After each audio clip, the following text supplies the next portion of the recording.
दुनिया में भारत की धाक और मोदी जी की धमक बढ़ती है तो इस घमंडी घराने के घोचू घरौंदे की सनक बढ़ जाती है।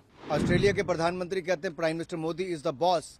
शायद राहुल गांधी जी को ये बात भी हजम नहीं हुई। वह कैसे बोल सकते हैं कि अगर सिखों का नरसंहार हुआ हिंदुस्तान में तो उनके राज में हुआ जब दिल्ली के अंदर 3000 सिख उनके पिता ने मरवा दिए थे। जिस कालखंड की बात राहुल गांधी जी करते हैं कि 80 के दशक में दलितों पर अत्याचार होता था, अनुसूचित जाति के परिवारों पर अत्याचार होता था, तब देश और प्रदेश में, उत्तर प्रदेश में कांग्रेस की ही सरकारें थी।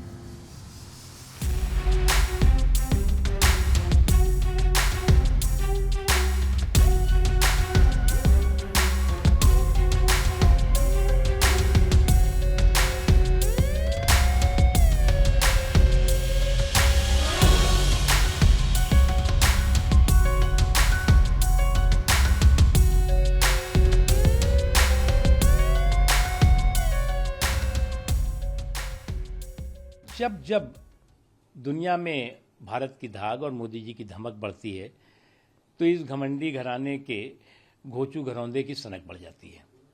अब एक तरफ इस घमंडी घराने के घोचू घरौंदे की सनक और दूसरी तरफ भारत की धाक और मोदी जी की धमक। इनको ये डाइजेस्ट नहीं होता कि कैसे दुनिया ये कह रही है कि मोदी जी ने साबित कर दिया कि डेमोक्रेसी जो है वो डिलीवर कर रही है या कर सकती है। कैसे दुनिया कह रही है कि मोदी इज बॉस। इस बात को वो हजम नहीं कर पा रहे। उनको तो लगता था कि इंदिरा इज इंडिया और इंडिया इज इंदिरा। उनको लगता है कांग्रेस इज कंट्री और कंट्री इज कांग्रेस। उनको लगता है कि डायनेस्टी इज डेमोक्रेसी और डेमोक्रेसी इज डायनेस्टी। और जब उन्हें लगता है कि अब डायनेस्टी डिमोलिश हो रही है तो वो बताते हैं दुनिया को कि साहब डेमोक्रेसी डिमोलिश हो रही है। और जिस तरह से ये मोदी बैशिंग की इनकी सनक भारत बैशिंग की साजिश का रूप ले लेती है, विदेश में जाकर के खास तौर से दुनिया को बताएंगे कि यहाँ पर जो है वो डेमोक्रेसी खतरे में है। दुनिया को बताएंगे कि यहाँ पर जो है वो लोकतांत्रिक मूल्य और लोकतांत्रिक संस्थाएं जो हैं वो खतरे में हैं। अरे भाई, आप इसी देश की डेमोक्रेसी की वजह से ही, अगर डेमोक्रेसी यहाँ ना होती तो क्या कोई व्यक्ति विदेश में बैठ करके भारत को बदनाम करने की षड्यंत्र और साजिशें कर सकता था? वह ये नहीं बता रहे कि राजस्थान और छत्तीसगढ़ जहाँ उनकी सरकारें हैं वहाँ सबसे ज़्यादा दलित पीड़ित हैं। ये रिकॉर्ड है कि सबसे ज़्यादा अगर कहीं पर दलितों पर अत्याचार होते हैं उनकी सरकार में हुए हैं। और वह कैसे बोल सकते हैं कि अगर सिखों का नरसंहार हुआ हिंदुस्तान में तो उनके राज में हुआ जब दिल्ली के अंदर 3000 सिख उनके पिता ने मरवा दिए थे। तो उनको ये बातें कहते शोभन देता है। वह ये बताएं किस प्रकार से प्रधानमंत्री मोदी जी ने आने के बाद 2019 में आने के बाद 5 करोड़ मुसलमान बच्चों के लिए वजीफे एलोकेट किए। सबसे पहला फैसला ये था भारत सरकार का। किस प्रकार से वह चिंता करते हैं जो मुद्रा योजना या किसान सम्मान निधि या उज्ज्वला योजना या सिर पे जो मकान दिए जा रहे हैं, छत दिए जा रही हैं, उसमें सबसे ज़्यादा हिस्सेदारी, लगभग 30% हिस्सेदारी मुसलमानों की है जो उनको एडवांटेज मिल रहे हैं बेनिफिशरीज के। परंतु उनको उनका जो चश्मा है वो एक रंग का है। उनको देश की निंदा करनी है, इसलिए इस प्रकार की बात करते हैं। They are treated as second-grade citizens in the country. Don't you feel that the minorities and Dalits are feeling insecure? Don't you feel that the tribals are feeling insecure? Kindly have a look at what's happening in Manipur. Kindly have a look at what happened in Karnataka recently. What happened in what about the Azan ban, the Jhatka cut, the other issues that the BJP brought up? The SCs, the STs, the backwards, the minorities, they all are feeling like second-grade citizens in the country. Rahul Gandhi ji की हर विदेश यात्रा भारत का अपमान करने में कहीं पीछे नहीं रहती।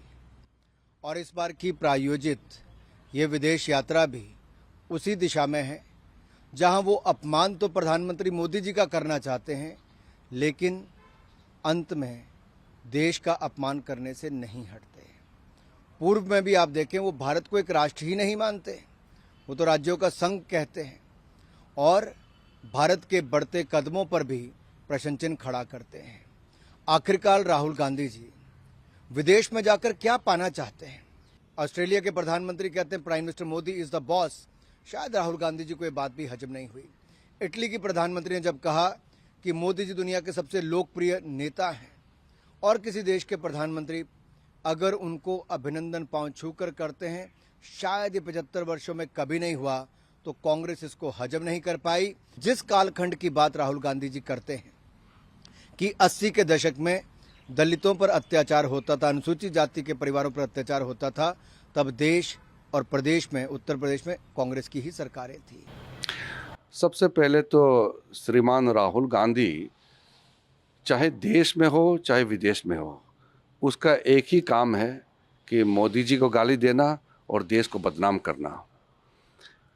मुझे ये समझ में नहीं आता है कि राहुल गांधी को मोदी जी से इतना नफरत क्यों है और देश के खिलाफ इतना क्यों बोलते हैं। उसको इतना मालूम होना चाहिए कि इस देश ने उसके ख़ानदान को सब कुछ दिया है, सब कुछ। हम आम आदमी सोच भी नहीं सकते हैं।